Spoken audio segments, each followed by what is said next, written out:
Alright, so you already know Sonic X Shadow Generations is coming out in less than 2 weeks, which means the news just keeps on coming, man. We got a lot of shit to talk about today, and no, we're not gonna talk about like certain leaked like shit, because there's a lot of leaks, but we are gonna talk about some information regarding the game, and some of it is bad news, disappointing news, and look, before you go and put on your fucking Sega capes and go and cape for the multi-billion-dollar company in my comment section, no, I'm not saying the game will be bad. Just because I said bad news doesn't mean you have to get defensive and be like, he's hating on the game. I didn't say the game will be bad. I still think the game will be good. Chill the fuck out in my comment section and Twitter, or you can do what you want on Twitter, I don't give a fuck. Chill the fuck out in my comment section, okay? We got news to talk about, and yeah, some disappointing news, but we'll get into that later. So we're going to get to all this right now. But subscribe to the channel already. Please make sure to subscribe. Okay, so let's start this off with this shit that's been going viral, basically. A new picture of the movie Shadow DLC for Sonic X Shadow Generations. And, I mean, it looks pretty good. I mean, what can I say? It looks pretty good. I think a lot of people are comparing it to what we saw before in the trailer. And they're saying, like, graphically it looks, well, better than this. You know, that's kind of the comparison we're seeing here. And yeah, it does look better. I don't know if this is supposed to be fully in-game, like they just changed the model and this was an earlier model. This was from the PS5 like trailer, right? The PlayStation trailer. So there's no way it would have been like, oh, this is the Switch version and then that's why it looked inferior. So maybe they just had time to refine the model. Cause like, yeah, this just looks so much better. And yeah, I'm looking forward to seeing the DLC. I believe the DLC is dropping in December. So we won't be touching that for a couple months, or a month and a half. I think it's early December, but yeah, looking forward to trying that out. We've got this article here. It says Sonic X Shadow Generations has more branching routes than other Sonic games, says producer. So this is from Go Nintendo tweet, and it says, well, speed is definitely thought of as first and foremost in Sonic games, casual of course. How you get from the start to finish is just as important. There's plenty of platforming to be done, and Sonic players often have a multitude of ways to work their way through a level. That's going to be extra true with Sonic X Shadow Generations. In an interview of Automation Media, Automation Media, sorry, Automation Media sounds like, you know, sounds more Sonic-y. Sonic X Shadow Generations producer Shun Nakamura spoke about the various ways players can approach levels in the game. According to Nakamura, this title has more branching routes than other games in the Sonic series. That includes routes that only become visible if you use Shadow's techniques. In other words, there will be plenty to explore in this upcoming Sonic outing. Then they do that summarizing the game shit in these few paragraphs. But yeah, I mean, when they say these things, I know that they just be marketing, so they be saying shit like Izuka said, this is the first time Shadow's used Chaos Control in the game or some shit like that, and it's like, no it's not. You just be saying some shit because you think people have forgotten. But yeah, when he says more than other games, I feel like the other games he's comparing it to is probably the most linear Sonic game. I don't know, okay? But I'm not saying it doesn't have a lot of branching routes. I'm just saying when they say these things, certain hardcore Sonic fans will take it to heart and be like, what's the Sonic game with the most branching routes? It has more than that then. It has more than fucking modern Seaside Hill. And I don't think it's going to be more than modern Seaside Hill because I feel like that's the pinnacle of branching routes in Sonic games.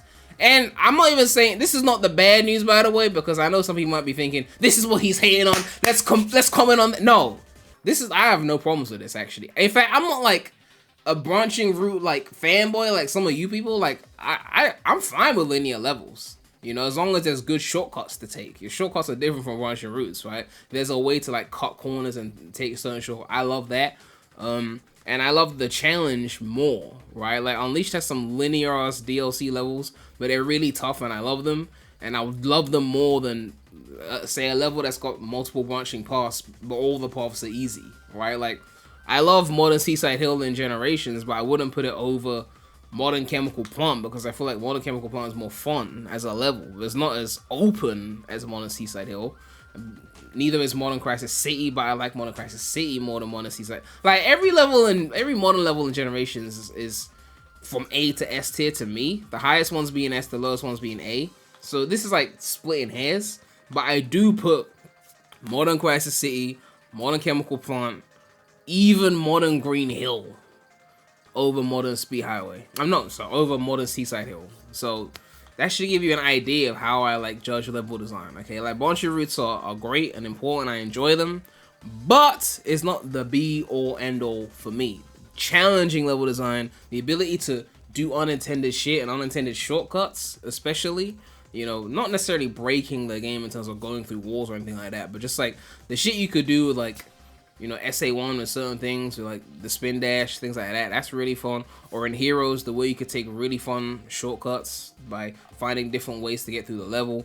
But yeah, interesting point from Nakamura. And yeah, let's move on to the more interesting shit here. It says here, continuing the topic of leaks, we have confirmed there is no ROM of the Switch version of Sonic Shadow Generations, at least not right now. The leaks are coming from a person with a Steam review copy of the game. So we're going to be talking about that right now. First, we're going to talk about some performance-related stuff for the Steam version of the game. And that's what we're going to talk about up until this tab here. And that last tab there talks about the amount of stages and the amount of bosses. So we're going to do the performance stuff first. If you don't want to hear about performance stuff or quality of life updates to the original gens, then you can click away. But yeah, we're going to go through that, and then we're going to go through the stage stuff afterwards. So let's begin. It says here, before people get their hopes up high, no, Sonic and Shadow Generations will not run higher than 60 FPS. Things will break if you try. This is on the PC version of the game. So yeah, that's very, very important here. Jaden DM'd him. He let me use the screenshots. He asked, do you still have to use that old launcher that sucks? You know, the configuration tool bullshit that old PC ports used to have. And he said everything is in game now. And there's a graphics menu with better options to pick. So the summary is basically the quality of life updates. They fixed the HUD particles, which I don't know which particles were broken, but it says redone HUD assets, because obviously base gens was made in a 720p console generation, so all the HUD elements are designed with like 720p in mind. Maybe designed with 1080 in mind, but I feel like it was designed with 720 in mind. It says no config window, everything is in game now. Fixed 2D crashes. I don't know which 2D crashes they're talking about. And it says 60 FPS is fully supported at 4K. And yeah, game is locked to 60. Sonic games don't do well at higher frame rates. And yeah, very disappointing news, okay? Disappointed, but not surprised, okay? Because when we saw Generations looking exactly the same, I knew this was coming, right? I knew this was coming. So as much as I wanted them to actually remaster the game properly, which means unlocking the frame rate, they didn't even do that. Because they know that most people are on console, and consoles haven't gotten to the point where above 60 is really seen as like the norm. So for them, it's like, as long as it's 60, it will be fine on console. Well, Switch users don't even give, they're on 30. They're like, we don't give a fuck. Like, I don't think we've gotten a confirmation of the performance of the Switch version. But given that the Switch is like a 7th gen piece of hardware, and Generations ran around the 20s to 30 FPS on PS3 360, I'm guessing there's gonna be 30 on that as well. So most Sonic fans on Nintendo, they don't give a fuck about this shit. I understand, you don't care. But for those of us on PC, you know, who can afford £180 for a monitor, we've gamed above 60 Hz, and once you've done it, you don't want to go back. It's one of them things, right? Once you've done it, you don't want to go back. So it's still being capped. It definitely sucks. I'm not like angry, because like, I guess I should be angry, but I expected it. And because I expected it, I'm like, you know, it is what it is, right? But at the end of the day, right? Zippo and Midori were talking about how they were trying to move to Unreal Engine, and I kind of see why, because they designed the Hedgehog Engine 2, and especially Hedgehog Engine 1, in an era where you could basically just do 60 FPS as the max. So Generations being run on the same engine, and Shadow Gen still being on the same Hedgehog Engine 2 that Forces came out in 2017, it's no surprise that we're dealing with these caps. Because Colors Ultimate, again, was on a different engine that Sega didn't make, and was uncapped. Right? So when it's not their engine, it's uncapped. When it's their engine, it's capped. So them wanting to move to things like Unreal Engine so that they can get better performance makes logical sense. But I guess it makes me afraid for like if they do release Unleashed, re-release Unleashed, and it's still on Hedgehog Engine 1, like they don't like remake it, it's just like the same engine. Unleashed should just be capped on PC, which would be very, very lame if they were to do that for Unleashed. I mean, it's lame for Generations as well, but like it'll be lame for Unleashed especially, because that was like the fastest 3D Sonic game, honestly. So, but at least the Heroes remake, if that happens, is on Unreal Engine, so that won't be capped. But yeah, they didn't do that. You know, I guess it fit, doing the whole engine again just wasn't gonna happen for them, so it's just not a thing. But at least they got rid of the shite configuration tool. At least they redid the hard assets, so I'm guessing they'll look really nice in 4K. So like, I'm glad they did something, but the frame rate thing, I guess, was just too much of a thing for them, because to really do that, you'd have to touch up your engine significantly, you'd have to port the game into a different engine, and things that they just weren't gonna do for generations. But yeah, it's time for them to ditch the Hedgehog engine too. It's dated now. Even Frontiers, they tried to do the open zone thing, the pop-in was everywhere. It was a bit of a mess. They've reached the limitations of Hedgehog Engine 2, and it's time to move on from it. So either you go to Unreal Engine or you do Hedgehog Engine 3 that supports better features. And it makes me wonder, like, even Frontiers 2, like, are they still going to just build that upon the original game and still use Hedgehog Engine 2? Is that still going to be kept at 60 in 2027 when that drops? I don't know, okay? But I hope they ditch this engine after this game, honestly, because it's time to move on. You can get monitors that are, like, less than £200 that do 240 hertz. It's not a luxury anymore in terms of PC. Consoles, they're like years behind, so for them it's still a luxury, but for us it's not, and we'll see what happens. But now we're gonna talk about the stage structure of the game. So you don't know how many stages are in the game. It's not the stage names, it's just how many and how many bosses, and just the general like structure of the game. So if you don't want to hear that, click off. Otherwise, we're getting into that now. It says here, 6 stage themes, 12 levels, so 2x per area, I'm assuming.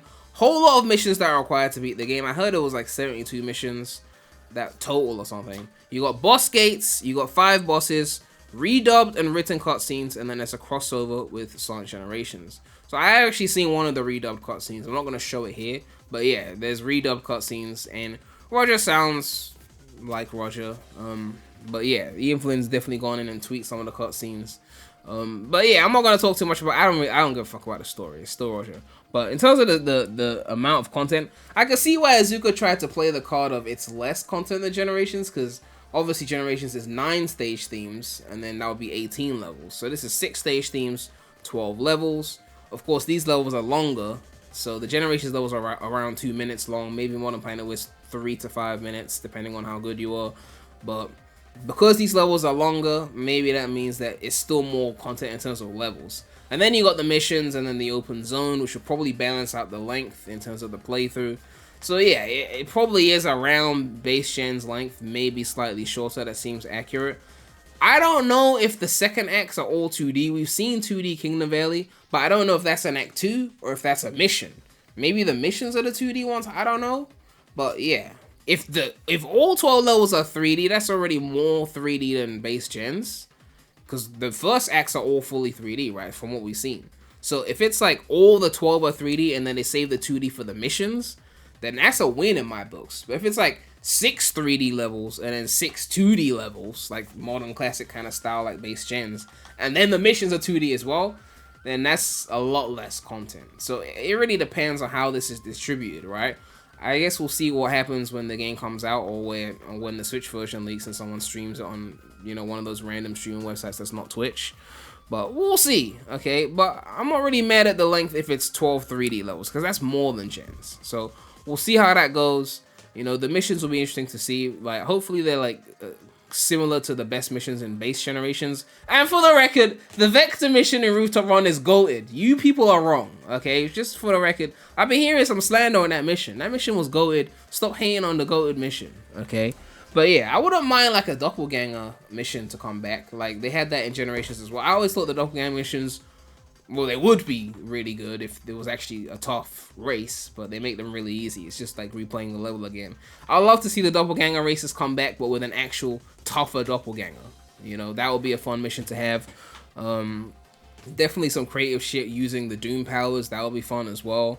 You know, time limited stage. I don't know. Like, I'm looking for. I like the Generations missions, so seeing that come back, I think that's good for this game to extend the length of the game. There's multiple ways you can pad out a platformer. Everyone's got their opinion on which ways they like versus dislike. You know, I dislike shit like Rush Adventures padding. Heroes padding was fine because that was the GOAT. I know everyone else hates that, but, you know, it is what it is. Anyway, let me know what you guys think about all this. A lot of information surrounding the game, and yeah, less than 2 weeks. We're getting close to the D-Day. I'm looking forward to the Metacritic scores. I hope it hits early 80s. I think it will. I might do a poll on my channel to see what people think it's gonna hit. But yeah, it's looking interesting. No, I don't think the game will be bad just because I had some criticisms. Relax, okay? Chill the fuck out. Make sure to like or subscribe, hit that bell, more content coming soon to the channel. But that's all I have to say right now. So, Premy out.